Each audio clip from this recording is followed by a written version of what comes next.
Yeah, it should work now. How's that?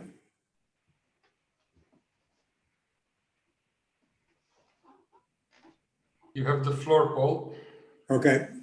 So welcome, everybody.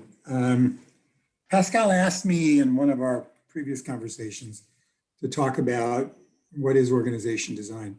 And I know Naomi has done, she's posted some things, and I think we're sort of the two voices, at least in the moment, in the community who have a background in org design.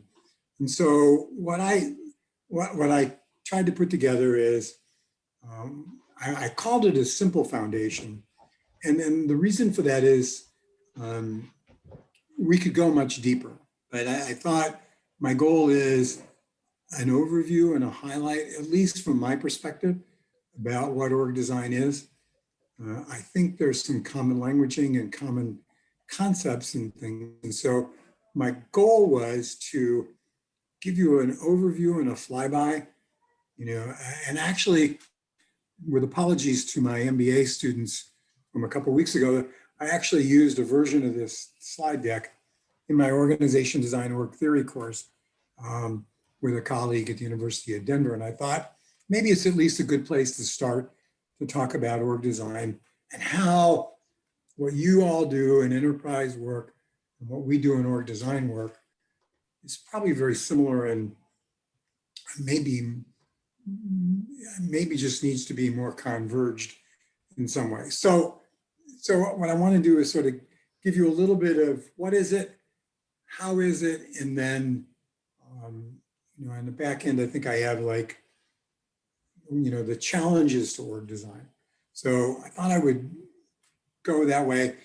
If you have questions as we go, my recommendation is we're a small group in the moment, right? If you want to just raise your hand or stop me, you should feel free, or if you would prefer, just put it in the chat box. And Pascal, maybe if you would just watch the chat box, if there's something that you think is important enough for me to answer in the moment, before we move on, feel free to stop me. I've got, an hour's worth of content for sure. And, but I also don't want to lecture for a whole hour.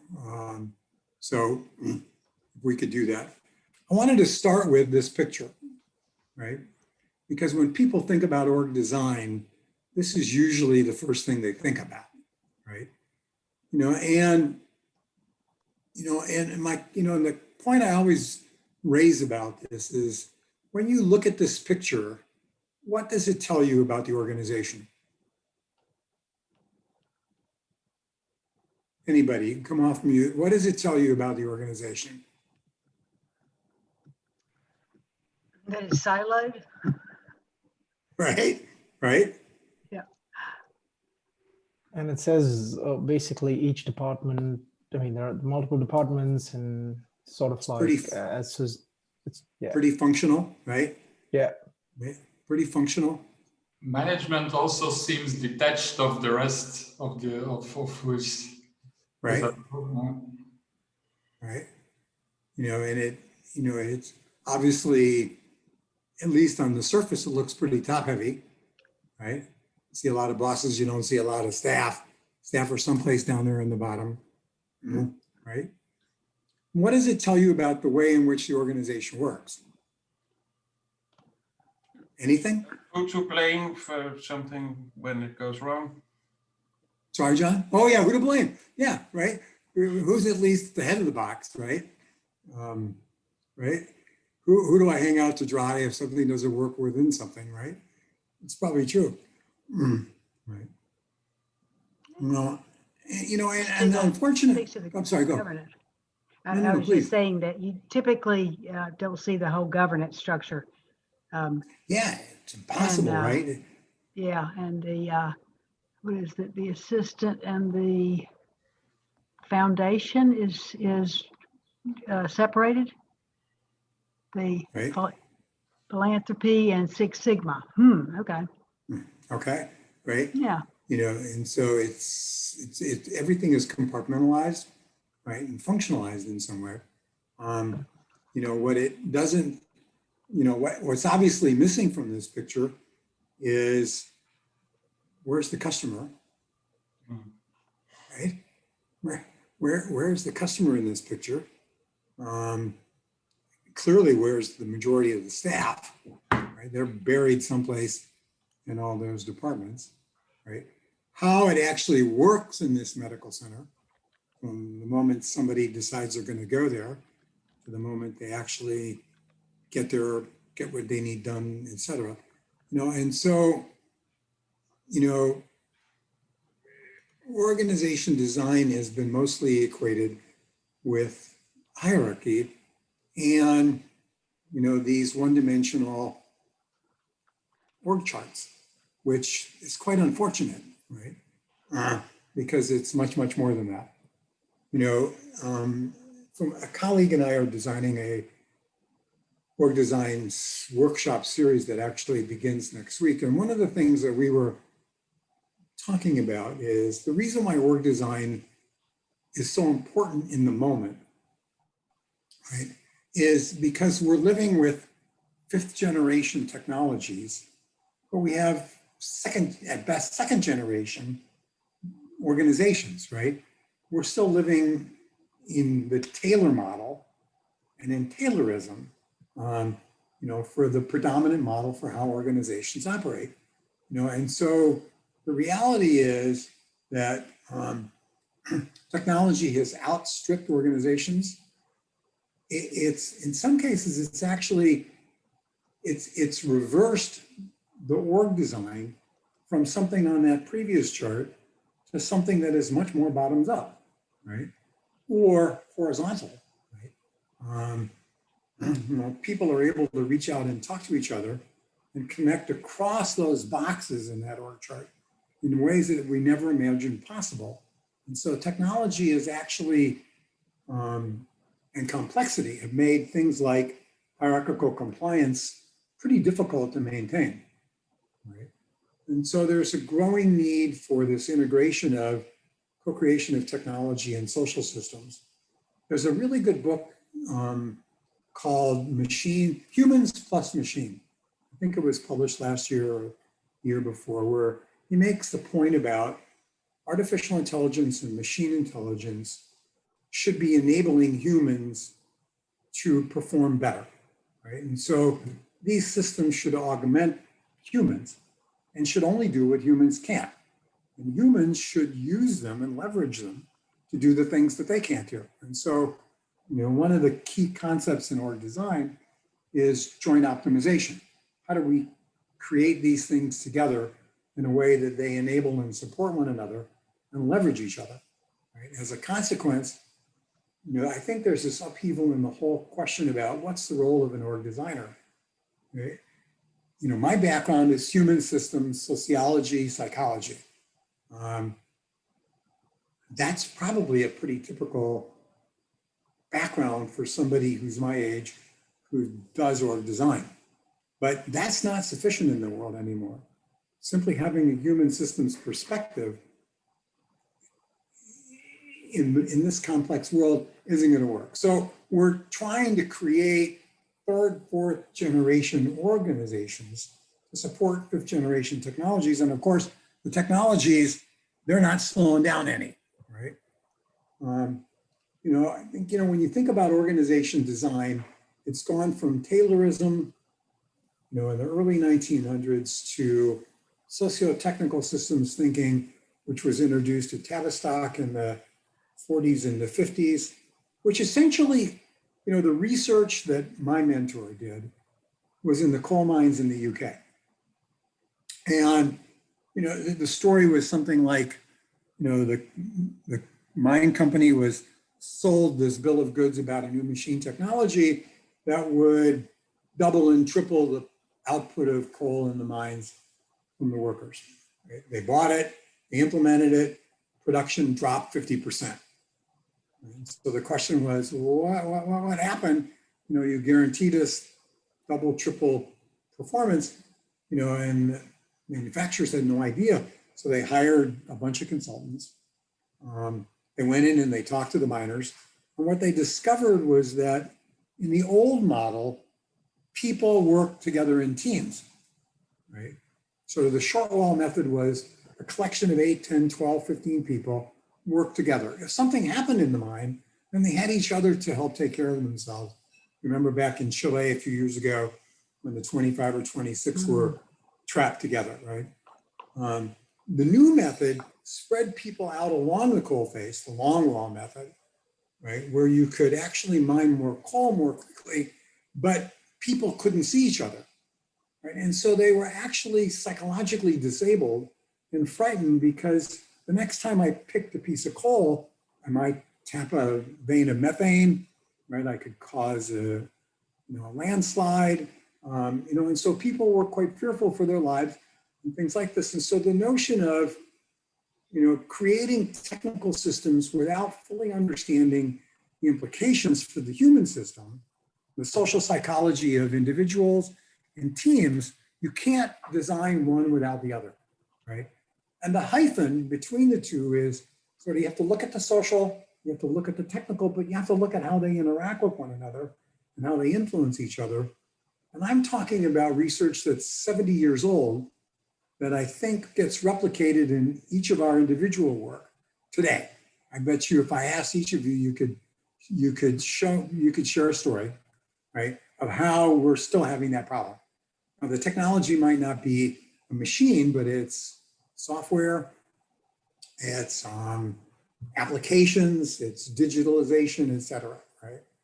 And so we move from saying we need a better understanding of how these two things work together to saying, the world's getting more complex, cycle times are shrinking, the speed with which things are happening is increasing, so we need to be more adaptive, we need to be more agile.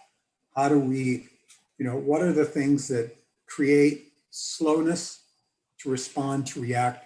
What are the things that blindside us? So how do we create sensing and sense making, right? And so org design has evolved to certainly still looking at socio-technical systems, but also adaptive and agile work systems. And how do we ensure some fluidity,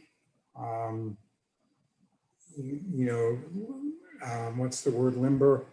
And maybe it's agility, right?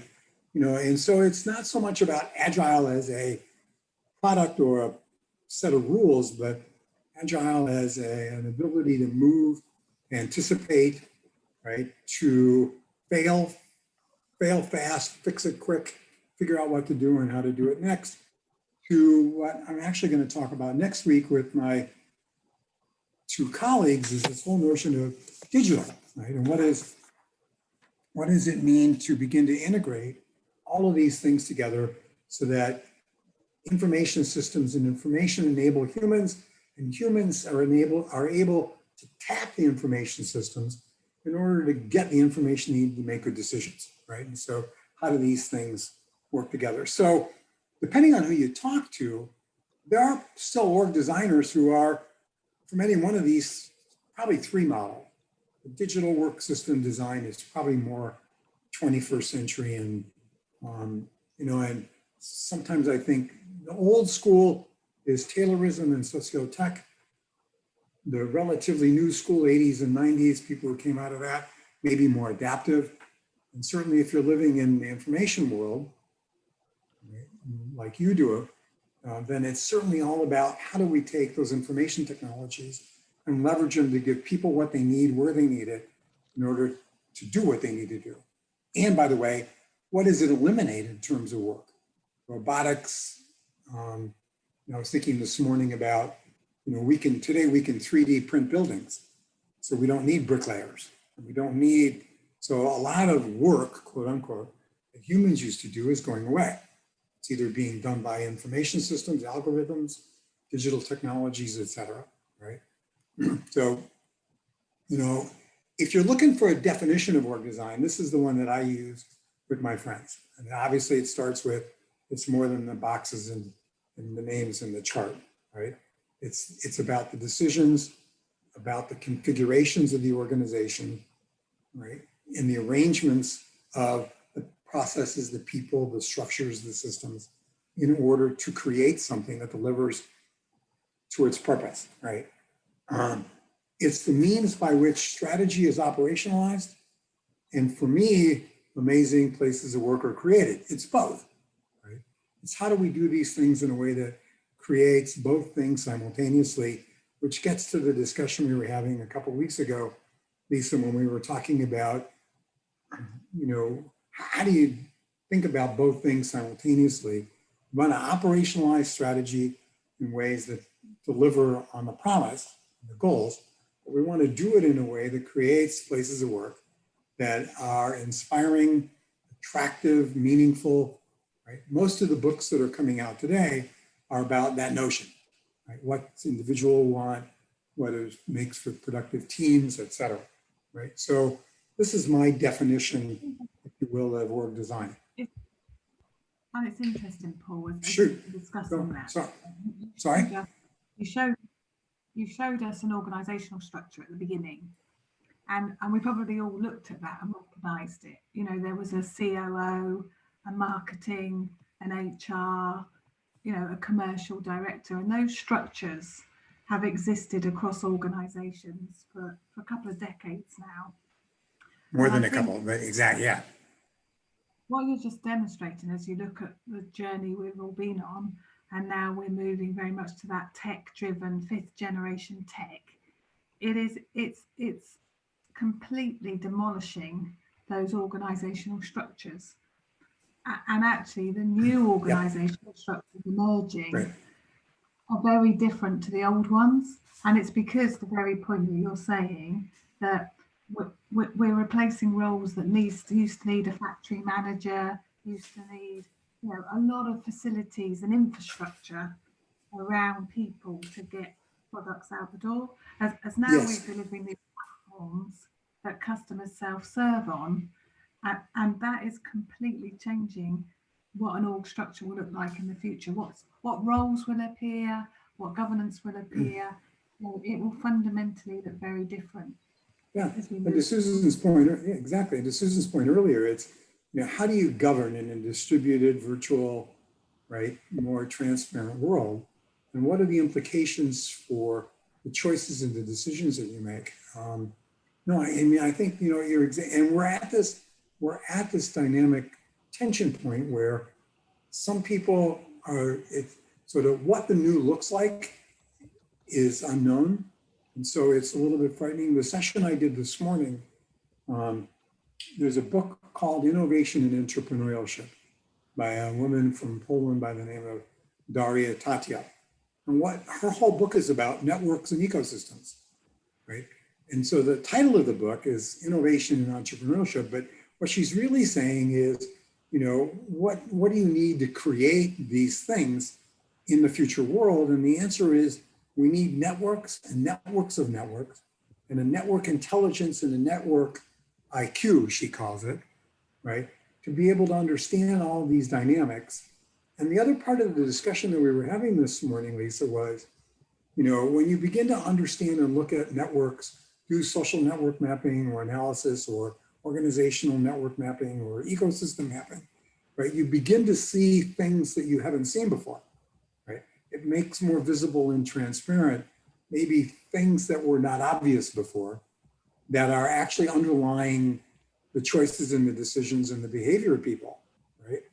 And so as org designers, we used to only be able to design what we could see, right? So we were trapped in bricks and mortars. We were trapped in bricks and mortars and business processes and supply chains and things like this. And now anymore, we're not, right? Now anymore, we're not. So can you repeat the name of the person you were talking about? It's called Innovation and Entrepreneurship. Innovation and Entrepreneurship by Daria Tatia, T-A-T-A-J. Okay. She actually lives in Barcelona. She's from Poland. And all of her research and work is on understanding networks and network systems, right? And I discovered her about 1.5 years ago, and I thought, oh my God, there's actually somebody who makes a career out of looking at how do they operate, how do they form, how do we create them, how do we leverage them, I have a story. Of a story that I'm going to share next week about a client in India, actually HCL, right? And HCL has these two processes that basically leverage social network mapping. And literally, they actually have a reward system that's moved from span of control, how many people do you have under your little box, to sphere of influence, right? Who are the people who are influencing the thinking and the decision making? And and I was on a panel a couple of years ago with the leader of marketing in this organization, and he said, the way we do this, I have 140 people working for me, so you would think that 140 people would acknowledge my influence. He said, I actually get 500, right? Because people are, they care about how we're branding the company, what we're doing, and how we're doing it. He said, so, while you might find that interesting, what's really more important is I have one person 4 levels down in my organization who gets 4,000, right? And his question was, which of us has more influence over the organization in this moment? Somebody who's got the attention of 4,000 out of 50,000 people, or me with my mere 500, right? And then the other question is, what is it that this person is doing as sort of a network node, right, that is attracting so much attention from so many people? And, in this particular example, it was a healthy example of how and why this person became to have such visibility. But, how do you leverage that as an org designer to say, we're designing for the formal, but we don't see the informal.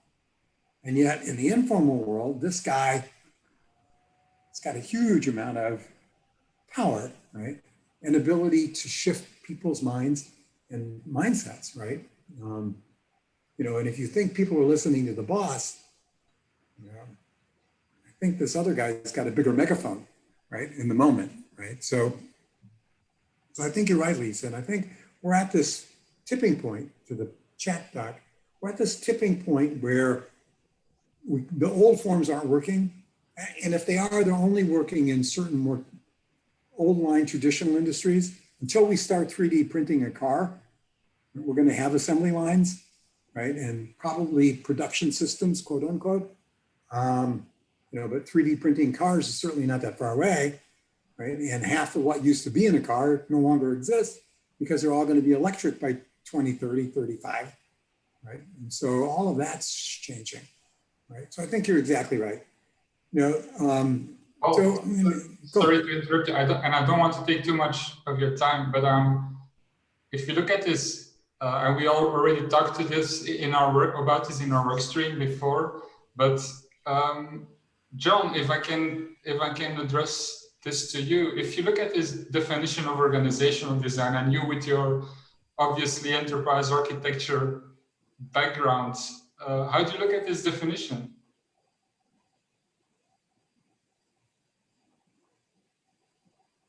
It's a good question.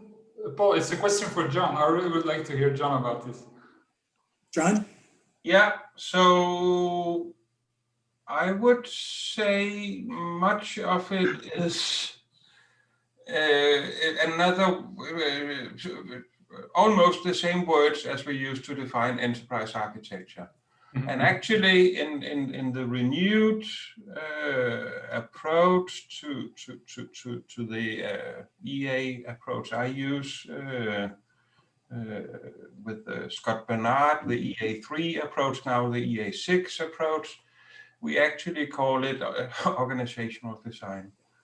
And organizational architecture and design to distinguish from the classic or the established OD approach. Yeah. But it's much of the same in the definition, and you also referred to the history with the work systems and the social technical, yeah. And it's much of the same we use in enterprise architecture. So there's a lot of parallels, and I see it more as, why didn't I see that 25 years ago? I read Mintzberg, I read Galbraith, I read all the classic organizations. Hey, that's my next slide. That's wait, how do I do it? That's my next slide. There you go.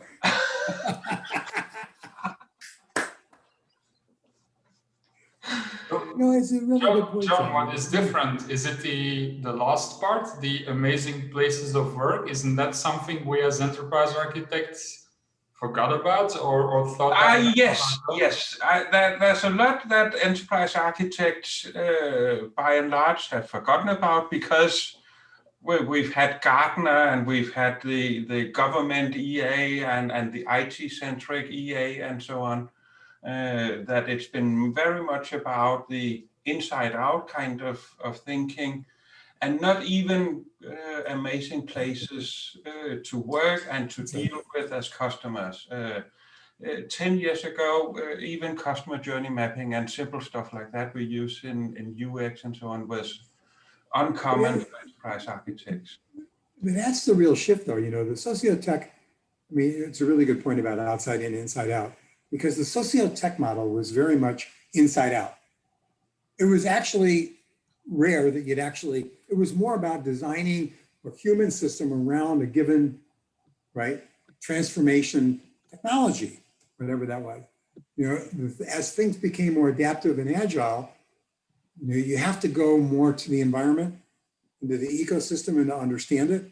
And now that we're in this digital world, if it's not customer, employee-driven experiences, then the question is, who are you designing for and why are you doing it, right? At all, exactly. Yeah. And you know, I would question whether you'd call it human design, because I think that, you know, what we've seen is it was designed for control. And that's why there was a focus on the interior, because they couldn't control the outside. And that's why there's just, you know, mass hysteria, because when you get into networks, you know, there's most of it you can't control. And of course, and then there is the, you know, Lisa said something that, you know, that we're designing it for technology, but, you know, actually we're designing it for the markets, and the market is changing. And yeah, and the technology is enabling, one, it's in, you know, there's this, let's enable everything to go faster, but, you know, let's bring into the picture that, yeah, 70 to 80% of all change efforts across the board, restructures, M&A, you name it, they all are failing. So we're actually speeding that failure rate up.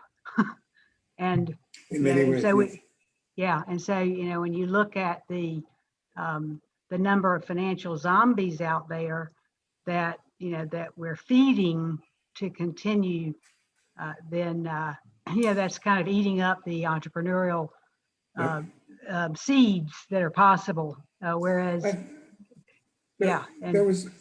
me go back a slide. There was a real shift too, Susan.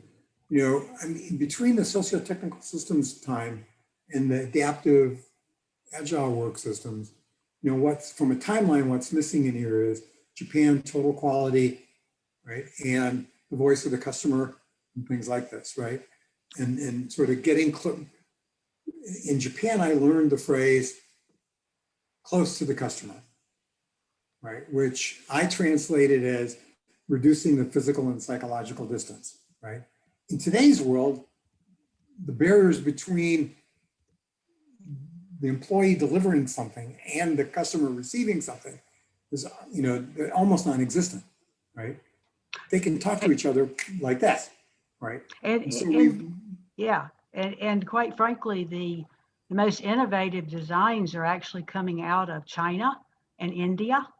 And whereas the research that I'm finding is actually coming out of evolutionary science, and you know, and they're kind of, you know, you got this whole knowledge management and body of knowledge that they're also starting to realize that, wow, we can't code knowledge, we can't code creativity.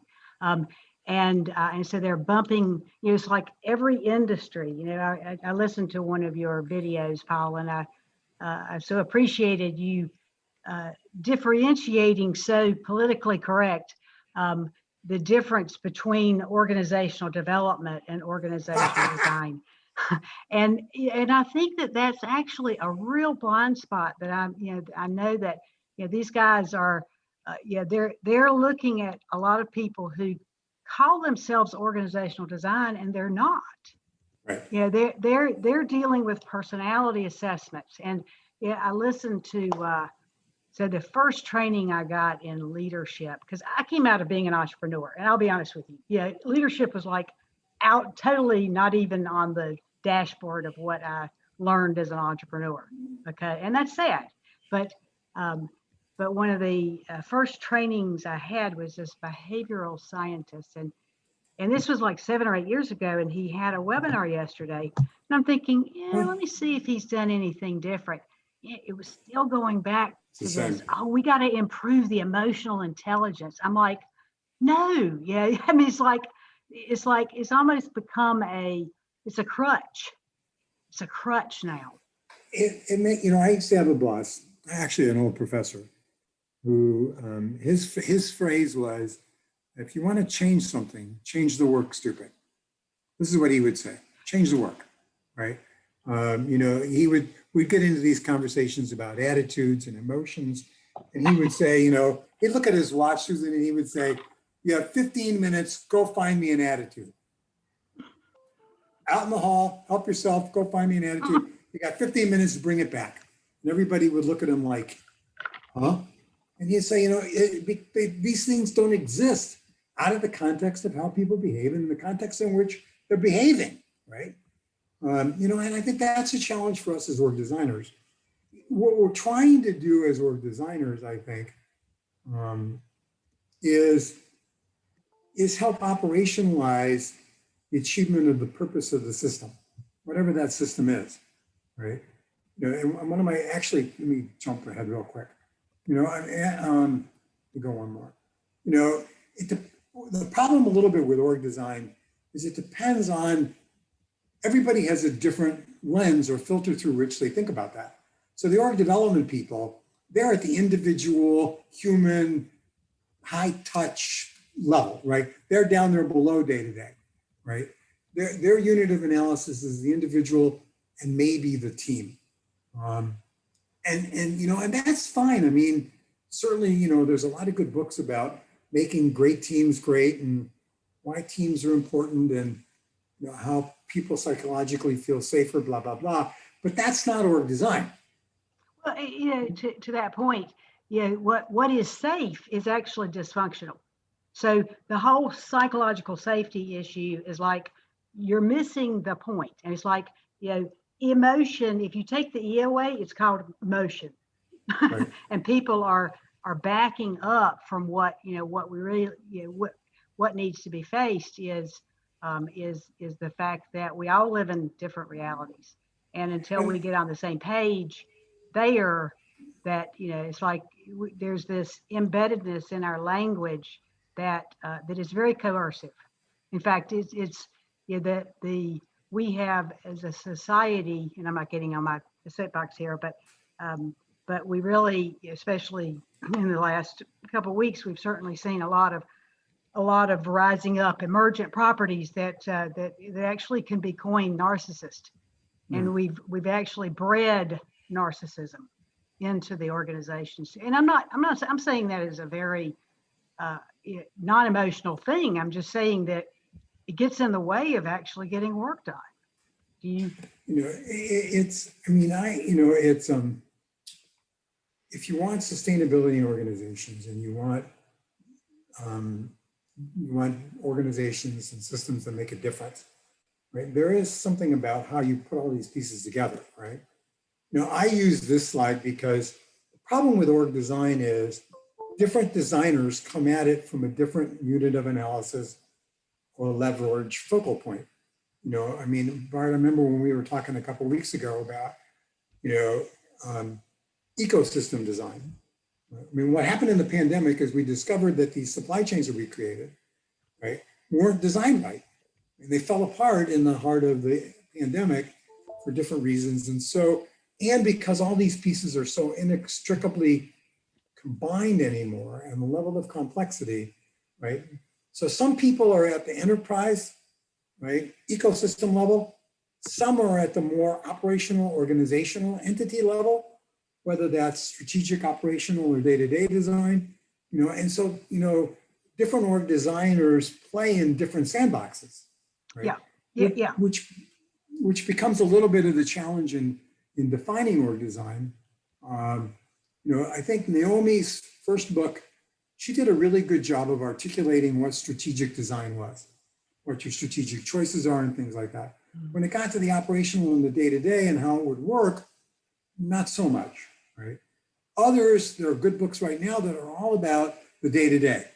Corporate Rebels, they're all about the day-to-day, and what that would look like. The book, what is it, The Coming Revolution, they talk a lot about platforms and day-to-day. And so, but org design has to look at all these things because they're all interdependent and they're all interconnected and they're all interrelated. And the problem with this picture is it suggests top down or bottom up. It doesn't talk about the lateral so much, right? Which, if I had a better picture, it could do the lateral. One thing I skipped really quickly, John, I want to go back to the Galbraith thing. In North America, this is, if you ask an org designer for the systems model, this is the systems model. This is my adaptation of Jay Galbraith, Jay's first book, 1974 or 5, when he talked about org design. He actually had information as one of the touch points, right? One of the star points. In later versions, he took information out. I'm not exactly sure what he ever did with it, but he actually took it out. In today's world, you would all have it in, and it's fundamental to the whole thing. And at the heart of it is the customer, right? And what you're trying to do in design is to look at how these things, strategy, structure, process, people, rewards, how all these things affect behavior, right? Impact culture, impact performance. And so the outcome of the whole conversation is to define a set of behaviors which lead to performance, to design a set of behaviors that shape and influence the culture. And I always get into these debates about, can you design culture? And the answer is, of course not. You can design behavior, right? You can influence behavior by rewarding and recognizing, by clustering tasks and activities. I would change this model. I think I said it in a call a couple of weeks ago. I've changed my mind about the word structure. I don't mind the word structure. I don't like the word hierarchy. And the problem in American English is they're almost synonymous, right? So in this model, when people see the word structure, they think about my first slide, right? That org chart. But structures can be processes, tools, canvases, Kanbans, Scrumbans, right? There are all kinds of structural tools that would enable people to do work, right? That have nothing to do with hierarchy. And so unfortunately, I think the word structure has become so inextricably linked to hierarchy that we need to find a differentiator somehow. Structure is an integral part of nature. And the fact that people have, the same thing goes for capitalism and profitability. So my mentor was actually a guy that did restructuring. So we're dealing with a different scenario entirely when we're talking about restructuring in the sense of crisis. And so what he did was actually just go in and change the leadership structure to organize around outcomes. And so it was interesting because when you deal with people's identities and roles, you're talking about some major pushback. So you really have to get people used to that. And so, And that's part of the problem with, actually, let me just do this slide real quick. So John, Jay was a good friend. You know, he and I shared the same mentor back in the 70s and the early 80s. So this is sort of the predominant North American model. If you know, there are other models though. I mean, a number of people in Europe use the viable systems model and fractal, right? And the whole fractal organization framework. Some people use the 7S. I mean, I asked a bunch of agile coaches in Barcelona 2 years ago, what was your operating model for what makes successful organizations? Right? What's your hypothesis about? What are the levers and the things that you need to touch and pull, design, right, in order to create organizations that achieve their purpose, that are amazingly human-centric, blah, blah, blah. You know, and more than half of them didn't have a model, which sort of shocked me, right? Because I think as architects and as designers, we always have some hypothesis about, you know, how we work, what works, how it should work. We have our biases about it, you know. And so I think, and every org designer probably has their own, right? In North America, they all have their version of Jay Galbraith, right? In Europe, they either use the viable systems or some version of the viable systems model, Stafford Beard, right? But you got to have a model, you got to have a framework, right? And you, in order to think about what are you designing, right? And what are the things you need to touch in order to create a successful end result, right? So we have levels of design. That, look, I want to go to your question. So, you know, the outcomes of org design are it operationalizes strategy, for sure, has to. I've done a couple of projects where, you know, they wanted to implement high performance teams. And say, well, why would you want to do that? Why does that make sense? You know, well, you know, everybody, you know, the literature says, you know, we're in a war for talent. Is war for talent one of your strategic goals, right? You know, or, you know, it's so, you know, if it doesn't achieve your strategy or help move you to achieving your strategy or your missions or purpose, right? Whatever your North Star is, then, you know, why do it? And so it clearly articulates what that end in mind should be and what it takes to get you there, right? It addresses the key challenges that you have in the organization. At the end of the day, every choice you make has a behavioral implication for the people who will do the work, right? However that operationalizes. And so, you know, looking at what's the assumption, if I design it this way, what does that say about my assumptions about people? What does it say about my beliefs about what people look for and want in work, right, et cetera. And it finally, probably most importantly, is it shapes the patterns of information processing, right? I mean, I talked about designing this clocks beach plan a few years ago, where we did both a sort of a production process map and we did an information systems process map. What information is going to be needed where in order to make the right decisions to make sure that the product we were sending out the back door met the requirements of the customer and the end user, right? You know, and so we were actually able to overlay the information system process map with the production process map and create a much, much richer, more granular understanding of what needs to be where and how would it look. My favorite example was there was one supplier who had a machine that we were buying, the company was buying, that only had a right access panel, if you could imagine this. It was engineered so that it had a right access panel, except that the way we wanted to organize the work units was in cells, which meant that one panel had to be right side and the other had to be left. The supplier said, oh, we can't do that. I said, well, why do you mean you can't do that? I mean, it's just, why can't you reverse image the panel? I mean, that's ridiculous. And if you can't do it, we'll find another supplier. And so, oh, you know, we've never been asked to do that before.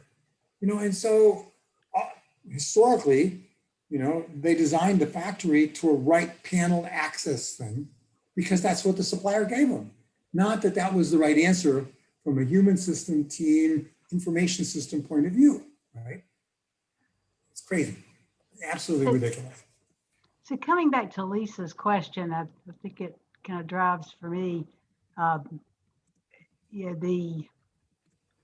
quite frankly, I don't think people know what the difference of strategy and structure is. So that kind of leads me to say that, who owns strategy? Because I know in conversations with this team, what is happening, what I suspect is happening is that because enterprise architecture and design, they need a strategy to do their work.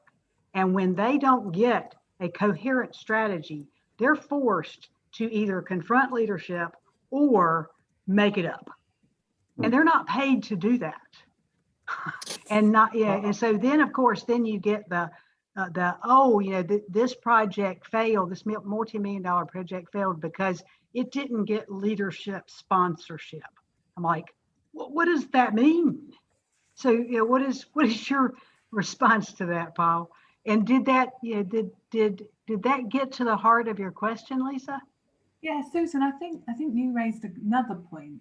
When you talked about your mentor organizing structure around outcomes, and actually, everything we've all read, everything we all see, the buzzword seems to be outcomes. Oh, good. Oh, yes. Thank you. Thank you.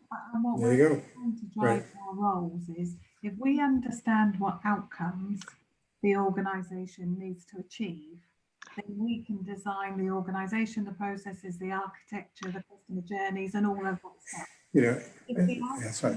If the outcomes are not clearly defined. Yeah. And outcomes was paramount in ITIL, and then it slowly leaked out. And for some reason, everybody that I've ever worked with struggles with outcomes, and to actually describe the so what.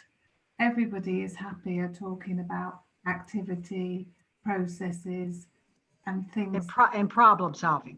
And so you want to dig a hole, then find the problem and go solve it. Exactly. And so and that the outcomes live in this space of imagination. They live in the space of the creative. And our education system we have not been trained to think in terms of outcomes and what we want to create. There was a fantastic model. I just posted in the chat box that said, I have two things that always guide me, Lisa. One is, if you don't know where you're going, any road will get you there. Yes.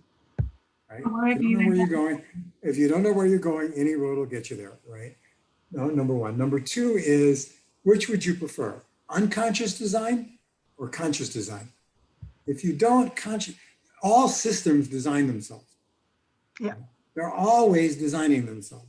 So do you want to do it consciously or unconsciously? If you leave it to the unconscious, then Lord knows what you will get. Yeah, right? yeah, exactly. Left to its left. What I have found, and I want to hear, Paul, your response to this, is that when you start talking about outcomes, then it makes, when you get to the outcomes, and when I say outcomes, I'm talking about what is the market demanding. Okay, I mean, in other words, outcomes can be, people are like, because I've asked people, what is outcomes? Well, they're results. I'm like, well, don't you want to put a language around it? But what it is that we have, it's kind of like what you were talking about, Paul, around hierarchy. It's that we have made accountability a fearful thing. And when you get to the outcomes, it actually makes the leadership team accountable. And they're afraid of that. And so we have to make accounting, accountable needs to be not something that puts people in jail. If we engage, it goes back, Lisa, to the conversation we were having a couple of weeks ago. If you engage those who are being impacted by the choices that you're making, right, which includes leadership and employees, right? And if you engage them both, they see the world differently because they actually have the wisdom of the other group, assuming that there's some respectfulness in the whole conversation. What I say to leaders is, the gift I can give you is you don't have to have all the answers. You just need to ask the right questions, right? And engage in a facilitated, deliberated set of conversations to create the right choices. Ownership and commitment is a natural outcome of that process, right? You know, and so, you know, the chat box says leaders need all the help they can get. That's true. And some of them are open to it and some of them aren't, right? You know, but that's, I mean, as I have this client in Germany who I've done 3 redesign projects with in 3 different businesses. And he's gotten so good at it that he scares himself sometimes, right? Because he so believes in the process and so trusts the wisdom of the people that he's been periodically called out by his peers for being a little bit Pollyannish about it, you know, but every time he's done one of these things, he's delivered amazing results, right? What do you mean by Pollyannish? Well, they think he's smoking something funny. Nobody has people that are that smart or that good. Right? My wife is showing me a picture of my puppy sleeping under my legs.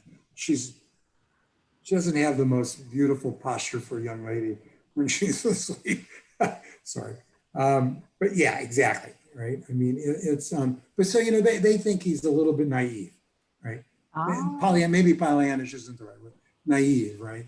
And yet, you know, every time he does it, he proves himself right. Right? If you get the right people in the room having the right conversations, they make amazing choices and decisions, right? You know, and the problem, if you go back to the pyramid model, Lisa, is in truth, who should be designing work is who's appropriate to that level, right? Who's going to be impacted, who's going to have the information, who can influence it, you know, and so maybe you don't want first level workers designing the strategic footprint of the company, right? Leaders see what maybe people don't see. On the other hand, you might want people who are not familiar with it asking fresh questions, right? And bringing a different set of eyes to it. And so, you know, the sort of how you move through an implementation of a new technology or some project, right, in terms of building ownership and commitment is, you know, if you look at the back end, right, what is it that we're trying to create and how do we create that in the process of creating it, right? How do we future forward, if you will? You know, and so actually I'm going to talk about that in a few minutes, but I'm going to just, so real quickly. So, you know, the design, what we ask ourselves is obviously who are you designing for? And then why are you designing? And I capitalize the you. I used to have an old colleague, her favorite phrase was who died and left me to decide it, right? So, you know, we're the quote experts, quote unquote, right? But that doesn't mean that we should be doing the work, right? The designing, I always question the question, who should be doing the designing, right? Not only who you're designing for, but who should be doing the designing, right? Is it you, right? Is it the people who have to live it and embrace it when you're gone, right? What are you designing for? What's the end in mind? What's the future you look to? You know, and is the design experience-based thinking, right? What's the end in mind? So, you know, as designers, I think we're always asking ourselves these questions, or we should be, right? You know, in Europe, when I first moved to Europe, what I discovered was there's this penchant for expert consultants, right? Systemic consultants who are more, quote, expert. And I said, I don't bring the answers. I only bring the questions in a process of deliberation. I'm a process expert. I'm not a content expert. I certainly have lived enough content that I have opinions. If you're crazy enough to ask me my opinion, I'd be happy to give it to you, right? But so we always have the debate about these first 3 questions in particular. And then the last one, what's the end in mind, right? Where are we going? What is it we're trying to achieve? This slide, I just really quickly, because, you know, org design begins with a process of discovery, right? It's all about understanding the ecosystem and the environment and the context in which the system you're designing exists, right? Whether it's a unit within a bigger business, it's the whole business, it's a business of businesses, it's a community of practice, right? And so it's, you know, and it's everything from, right, what's the current process to how could we improve it? to what are the strengths and weaknesses of the organization, to, you know, what's the political, economic, social, technical, blah, blah, blah.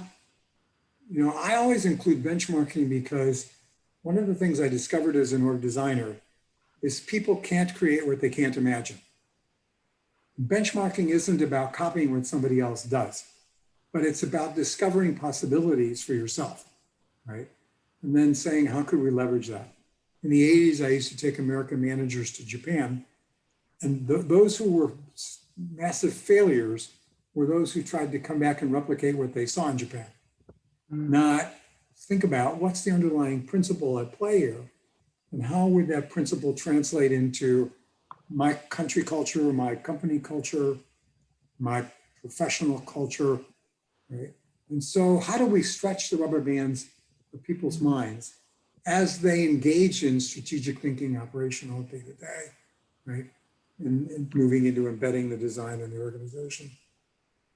I want to repeat that. See, so you can't design what they can't imagine. Is that what you said? You cannot create what you cannot imagine. Okay, I love that. Right, right. You cannot create what you cannot imagine, and it's the challenge. When I started doing organization design, engaging the whole system, I was one of the few people who said, "Why not lock them all up in a room and wait for the white smoke to come in the chimney?" Right. The question was myopic self-interest or enlightened self-interest, right? And so the question is, how do you get people thinking bigger than themselves? And how do you get them to make choices and decisions that maybe they wouldn't make before, right? So you need imagination, you need possibilities, you need discovery, right? We need to stretch people's thinking before we decide things. And partly the reason for that too, Susan, is this notion of elasticity. Right? The rubber band snaps back. You know, you stretch my thinking and I get so scared. I go, oh shit, never going to happen. And so the rubber band comes back. So I need to stretch your thinking enough to create elasticity, right? If I can get enough elasticity, it won't go back to the old way, right?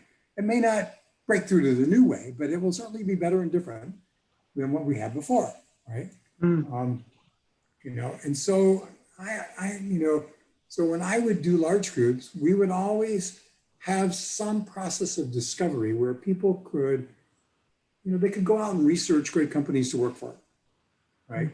Everybody would pick your favorite, most admired company and go Google them for the next couple hours and discover everything you can about what makes them such a model that other people want to follow them, right?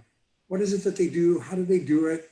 Not that you should do that, but you should actually think about if we could do that for ourselves, what would that look like, right? You know, so I always say discovery is the most important. And my example is this one. This is the actual org chart for the Office of Training and Technology, Training and Education for the CIA, a long time ago.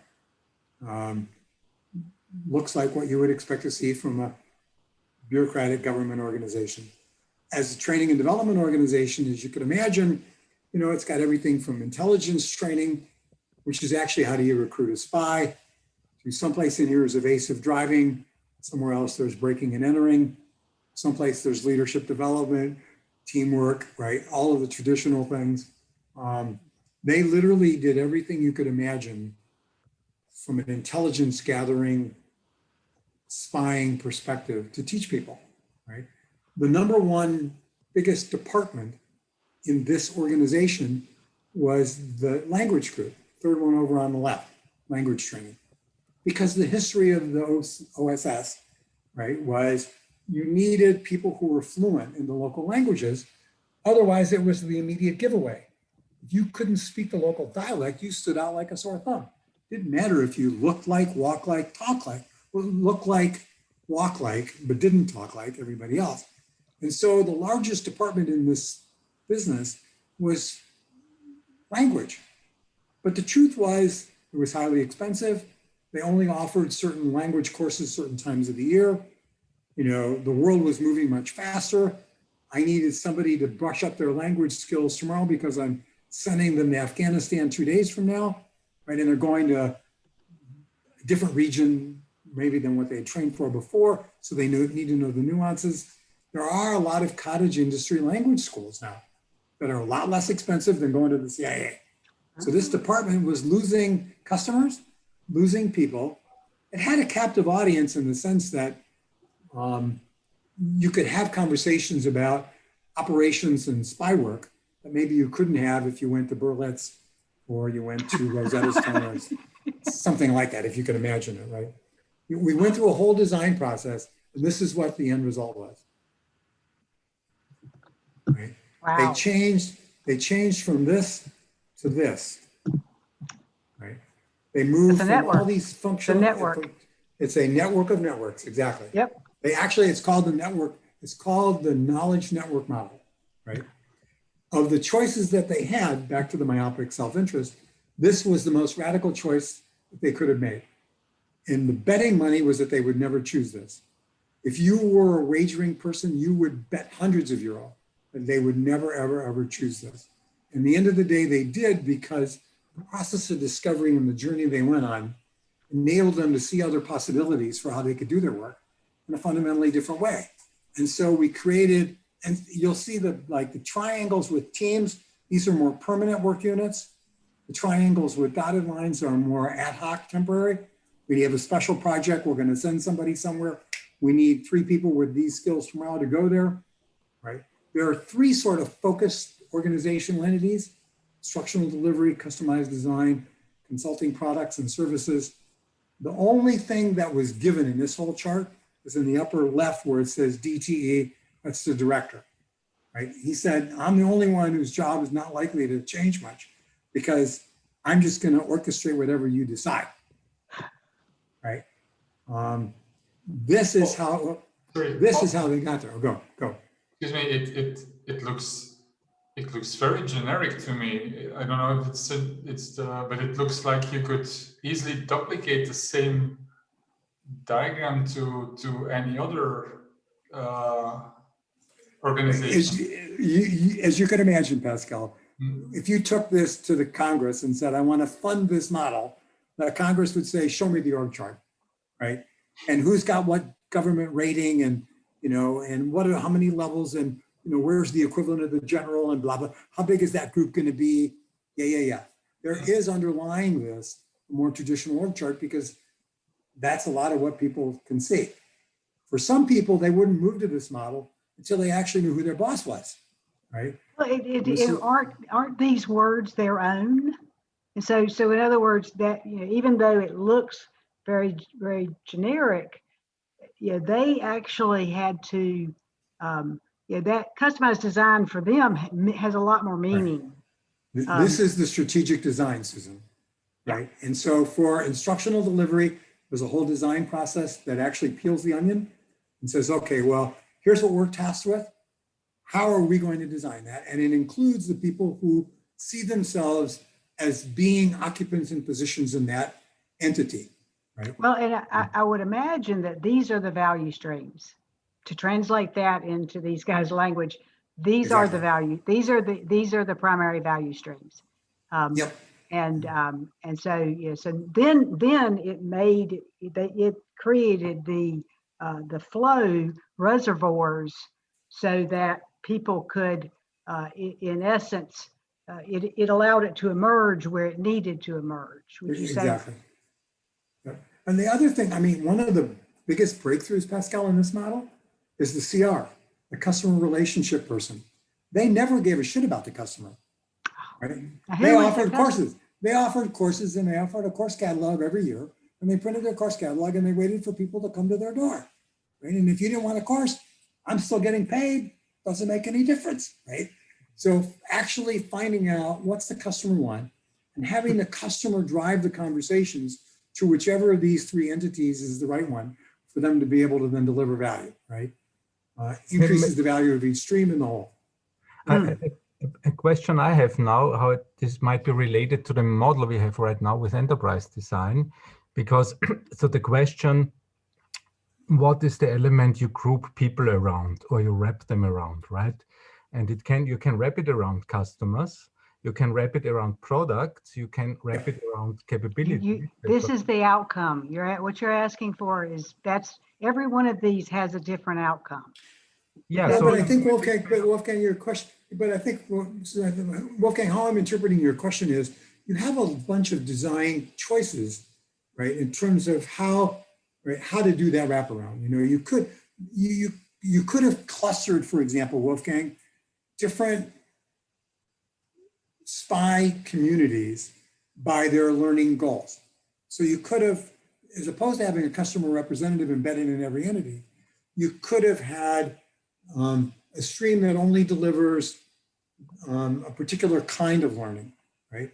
Or only to a particular geography, or, you know, I mean, this group isn't legally supposed to operate on North American soil because of the CIA charter, you know, but there are a lot of other intelligence gathering agencies, right? You know, that they could work with. So they could have organized by products, right? You know, mostly they were organized historically, I think they would say by product, which is language training, breaking and entering training, you know, evasive driver, leadership, you know, that was, you know, the learning product was the organizing principle, if you look at this model, right? Am I answering your question, or? Yeah, but there are tasks to be done that are not directly related to products. So typical support task like marketing or human resources or something like that. So you can't relate every task you have in a company to a product directly. And that's why I'm a big fan, and that's a thesis of mine, that these concepts of capabilities, which I think we should have as a very big concept in the enterprise design space, might be missing, because you can capabilities group people and assets and IT to create a certain outcome. And this outcome might be the production of a product. This outcome might be the support of another capability. So for me, this topic is really important, and I think it's closely related to the picture I see here. In this model, it's all driven by the customer. Okay. Right? And the customer relationship manager's job is to partner the customer with the right operational unit, whether it's instructional delivery, customized design, or consulting, right? And then to create a connection between them so that they can define purpose and outcomes and deliverables and deliver value to that customer in a way that has that customer wanting to come back.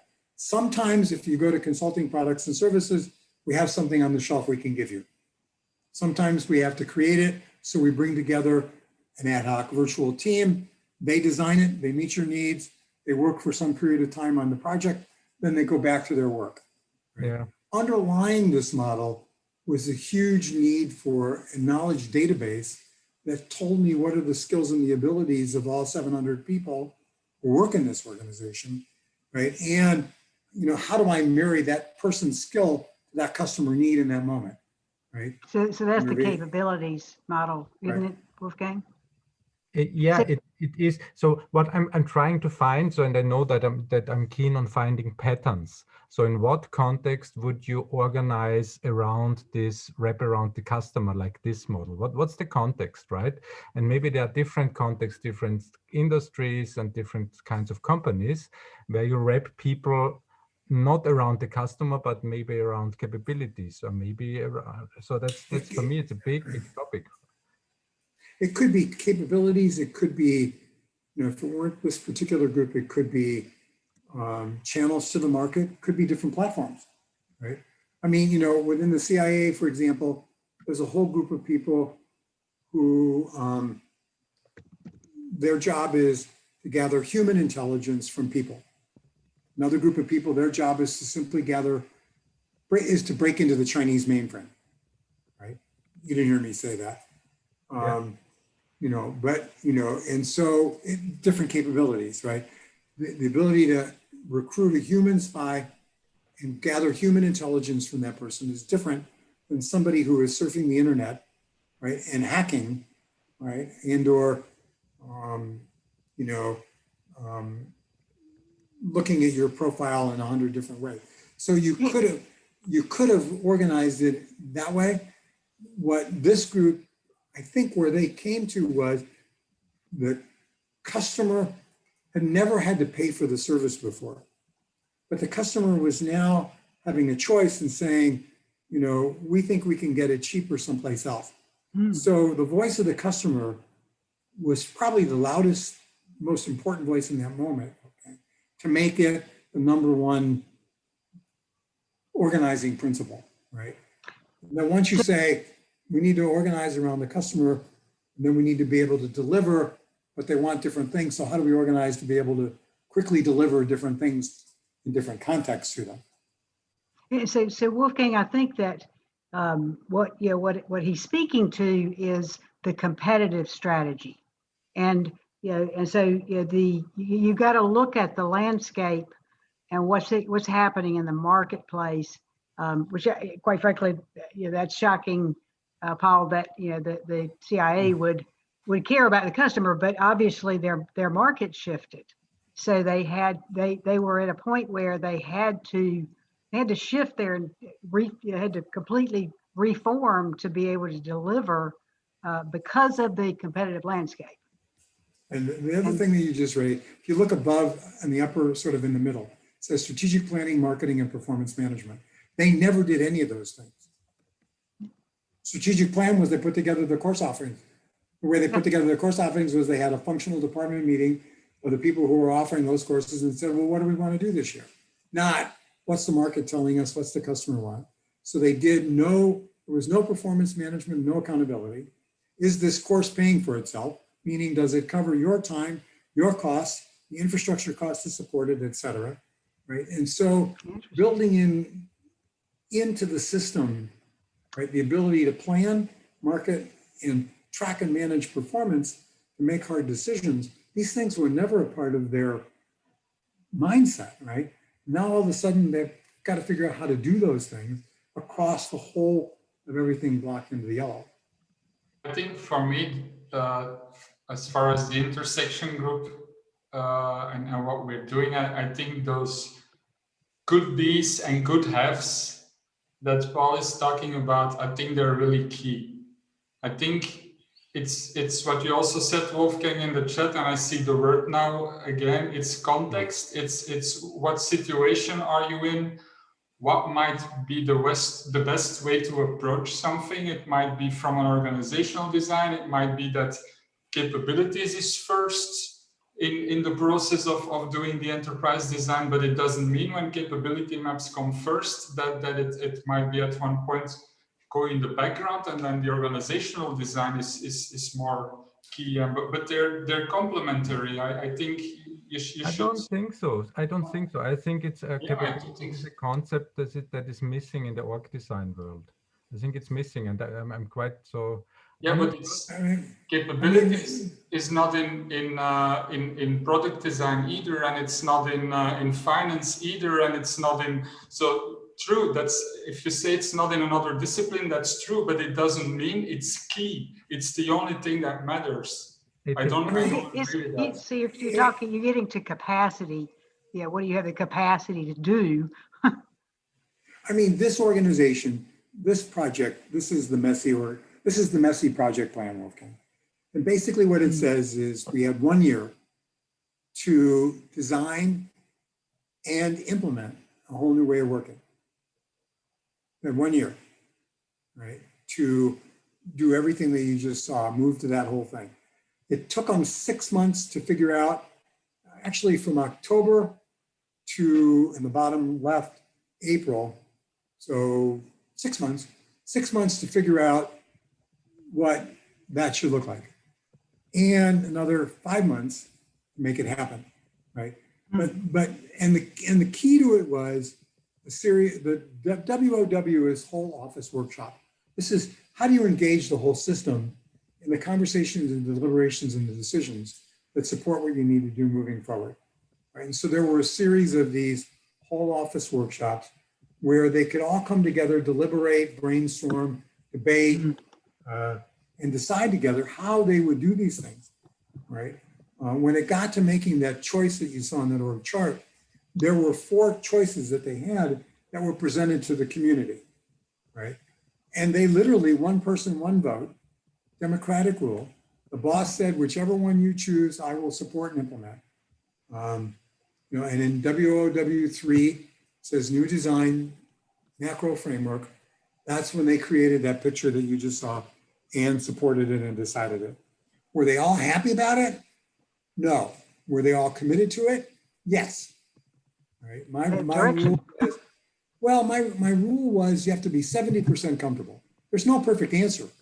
Right? In org design, you all know there's no one right answer to how you design anything, right? Every choice you make has a set of pros and cons to it.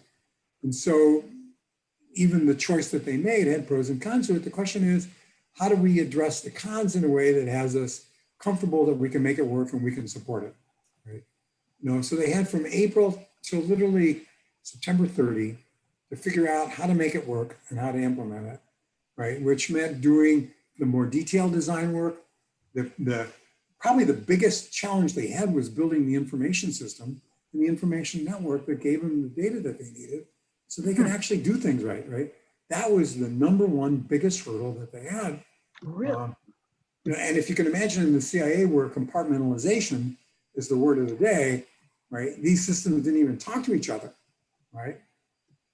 They still don't, but that's the point. So when you said they got it done, can you add some context for us in terms of what that meant or what that would mean? I mean, what is, you said it took them 6 months to come up with the final decisions, design decisions, and then another 5 months to actually implement it. So, but can you put some context around, you know, what does that look like? What is getting, you know, if you said getting it done, what does that look like?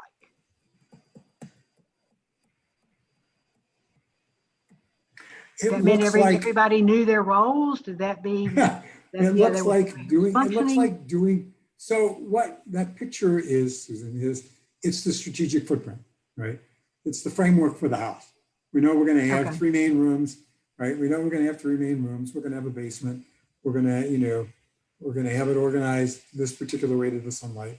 And so each one of those 3 macro entities has to put some meat to the bone, figure out how to frame the room, where they're going to put the TV, right? What the, you know, what's the carpeting going to look like? What's the flooring going to be? You know, it's sort of, they need to, right now what you have is a house framed up, but you don't have the rooms laid out. You don't really fully understand how you're going to use all the space. Between April and June, they did what we called operational design. Figured out what's the structure within that macro unit, what's the minimum critical, right? What would be the levels? How do they work collaboratively across? You know, the principle was every boundary you create needs to be managed, right? How do you do the lateral if you create something vertical? They actually had a set of design principles that every unit, in order to ensure consistency across the whole, they had a set of, I think, 7 or 8 design principles. It says you can make 100 different choices as long as those choices adhere to these things, right? Decision-making at the lowest level possible. Minimize the number of handoffs and the number of boundaries created. I don't even remember. I'm just making up 2 examples. I don't remember if those were, you know, and then figure out how many people is it going to actually take to live in that room and do that work, right? What would be the work of the room? How many people would it take? How would you segment the work in order to create a meaningful job, right? And so that was actually April, May, and into early June. That got reported out in WOW 4. And then people actually got to preference where they would like to live in the new house. So they designed I got to say, hey, you know, I really like what they're doing in instructional design. I think I want to work in there. You know, I think I could add value and make a contribution there, right? And so everybody, I think it was the commitment was everybody would receive either their first or second choice of position. So you could nominate yourself for 2 different positions. If you nominated yourself, if we could not grant you your first or second choice, you would have a face-to-face meeting with the leadership executives to understand why you weren't chosen for one of those and to talk about where to put you, right? So if you didn't get your first or second choice, there was a commitment to a face-to-face conversation about why and how that would work, right? And so June, July, August is more about people moving their furniture into the new house, bringing their offices and their tables, getting it decorated, figuring out on October 1 when they go live, do they have what they need? You know, what's the game plan for go live on 1 April and 1 October, right? So they had the summer, mostly at the end of July, August and September to sort of figure out how they were going to do it. And then just before October 1, there was an all hands, everybody get together to everybody see sort of what everybody else was doing so that everybody sort of knew where we were. One last, okay. So like the big football huddle with the coach before the game to say, okay, offense, you know what you're doing, defense, you know what you're doing. Back office, you ready? Front office, you set. Registration, good. Right.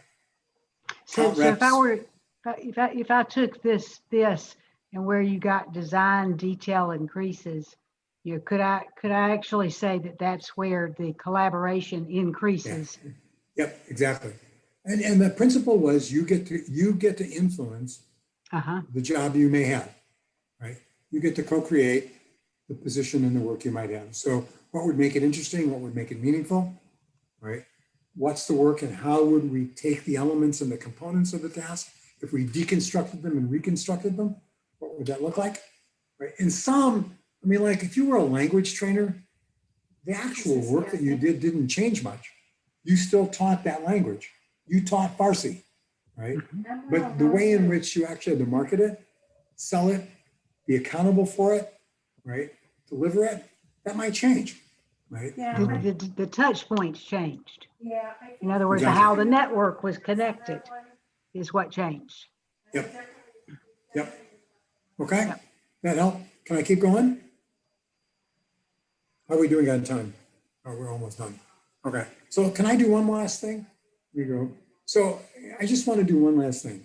What I said in this class last week is there are three. The challenges as org designers are, the first challenge is what the research says. What the research says is the faster you go, the better off you are. Right? The slower you go, the more likelihood is that the last change is going to overcome, the next change is going to overtake the current change, right? So you need to move quickly in order to make these decisions and embed them in the system, or the next wave will wash it back out to sea. Number two is you could go fast, but maybe you don't go deeply. The challenge is the devil's in the details. So if you go too superficially, we don't get where we need to get, right? And so we need to be able to go fast, but we need to be able to go deep at the same time. And to Lisa, to the point we were talking about a couple of weeks ago, we need ownership and commitment, right? We need acceptance. If you don't have acceptance, it probably doesn't matter how fast or deep you go. At the end of the day, people are going to go like this, or they're going to go like this, right? That was always my biggest fear, is they smile at you and they go like this while they're saying, you think that's going to work, dummy, you're full of it, this compliance, right? The second challenge is this whole employee involvement question, right? Sometimes it's easier for us as experts and engineers and designers to just design it. I mean, we could do it quick, right? But the problem is that when we do that as experts or as leaders, there are consequences, right? Employee commitments levels change. The speed of implementation may change, right? We might miss some nuance because an expert 3 levels down has data we don't about how it might work. And so, on this continuum of choices, we have to figure out what's the right engagement strategy, if you will, right? The right people engagement strategy. And once we decide that, we have to look at these commitment, speed of recommendation, speed of implementation, and who has the information necessary to decide these things. We have to look at these things and figure out how to mitigate them, right, in order to make it work, right? You know, too often we wait till the end to engage those who have to embrace it, and they go like this, right? We died and left you to decide it. That's the stupidest thing I ever heard of. And it might not be the stupidest thing, but they didn't have any say in it, right? So question is, how do we build in engagement, commitment, right? How do we engage those who will be impacted, who can influence? I always say, who has the information, who can be impacted, and who can influence? My 3 I's, right? And then the last is this notion of, in every change, there's always the technical part of the change and the human system part of the change, right? Paul. I mean, my point, I think, in that video, Susan, that you saw was, you know, I differentiate org development and org design, but the truth is you need org development or good org development thinking. You need to understand the psychology of people, the emotional reactions, resistance, how to overcome resistance and things like this in order to be a good designer. If you don't, right, if you don't marry these two things, then you're probably missing a great opportunity to the last slide, build ownership and commitment, right?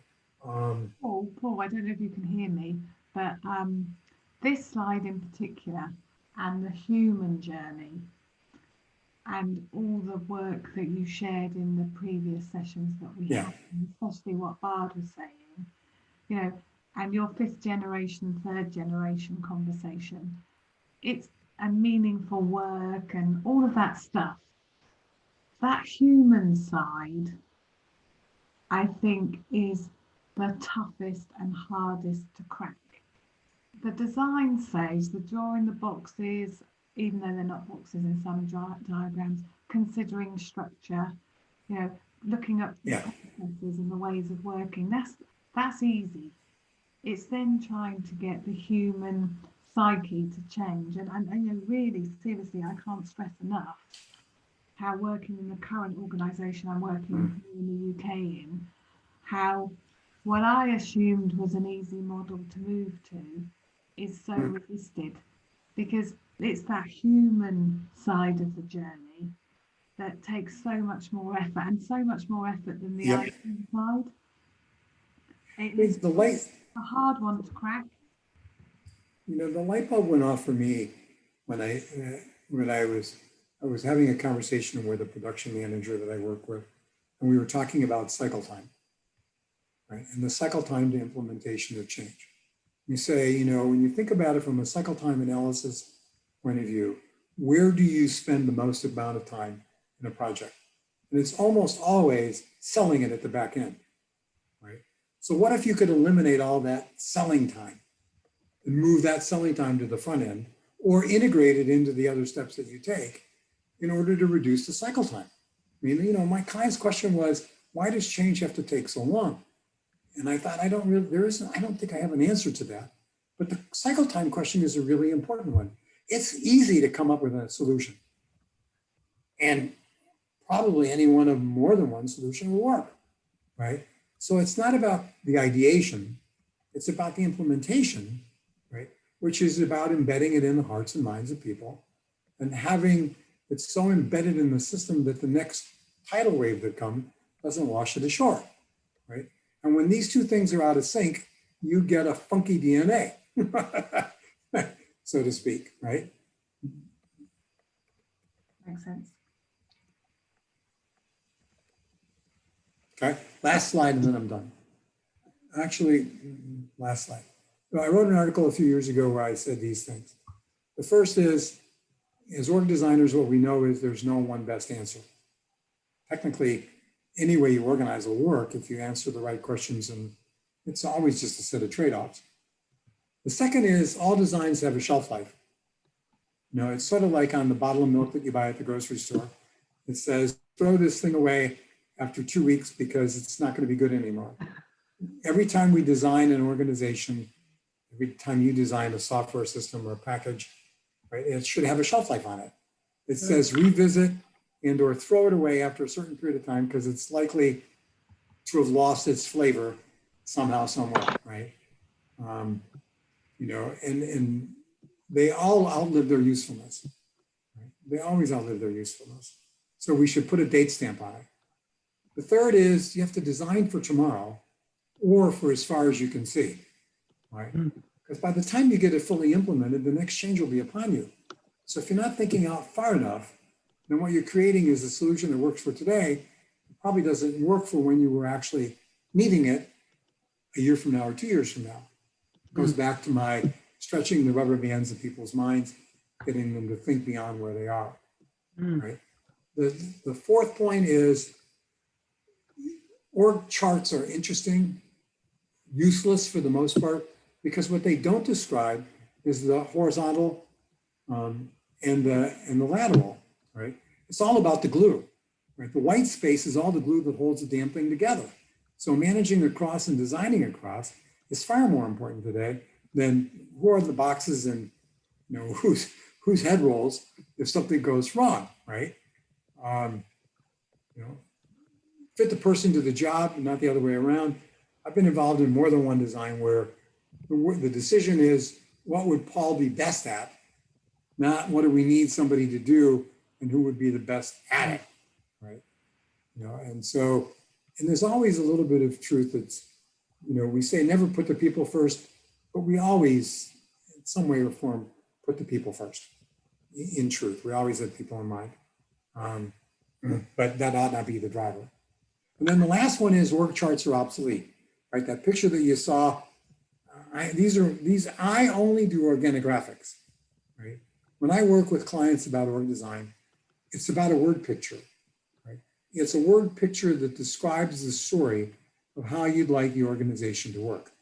So these are 3 examples from one global HR community of 3 different groups' images of how the organization would work, right?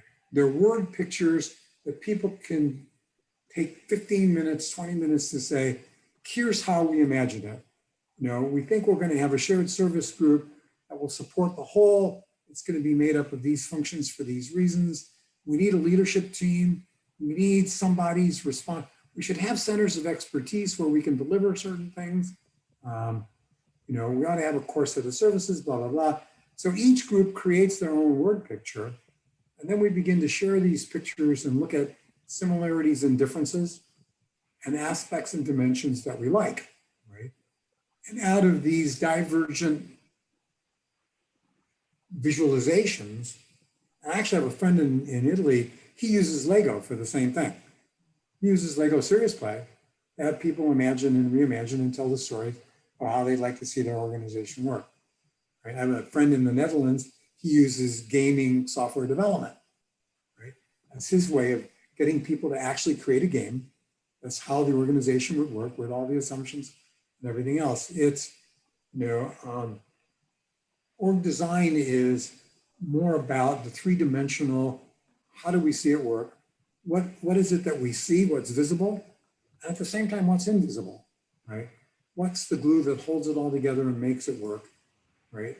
In this particular, what the glue is, the technology infrastructure that supports the whole thing, right? That's the thing that's underlying it in this picture, for example, right? So, those of us who do org design, I think pretty much we've come to this belief, these beliefs, and most of the org designers I know use some kind of visualization as a way for people to begin the exploration of how could it work and what could it look like.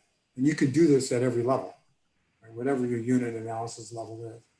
So I want to pull on that string you just offered, Paul, in terms of being the glue, because what I'm sensing, and this is something that would make for a good conversation within our core team, etc. Is that a lot of people in enterprise design or enterprise development, because they're not seeing a clear path to how this is done. There's this movement of taking over OD. And I'm kind of like, guys, it's taken Paul 40 years to get this amount of experience. And so, where I kind of see the glue is that how do does organized designers and enterprise architects and OD people, and and that means organizational development and design, how do you collaborate? How do you organize your roles to actually be that glue that creates a stronger rubber band, I guess, so that container where the people can get in and give you the information that you need, with the understanding that information is the best information is seldom vocalized. So that's why he's saying you're using the games, because you're actually having to pull out their tacit knowledge, and then translate it. Instead of having, I don't want to learn, I'm not an architect and I don't want to learn to architect, but I do see where, hey, we need, the organizational design needs enterprise architects to understand and get on the same page. Otherwise, you're actually causing more conflict, because there's too many architects who are going in thinking their role is to be the expert in the whole design, and it is not. And so how do you negotiate how you collaborate? Which organizing and collaboration is that second industry thing we're stuck in, that society is already needs 5.0. So what we're dealing with is the existential issue here. It's also a lot about where do we need to build ownership and commitment? Who do we need to build ownership and commitment from?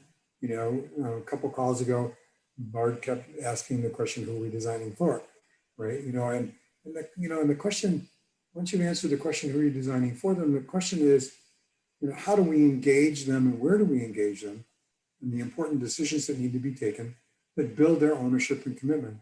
And I could show you 10 roadmap visual pictures, graphic designs, like that messy one you just saw from the CIA, about what's the journey that we need to take the target audience, those who we're designing for.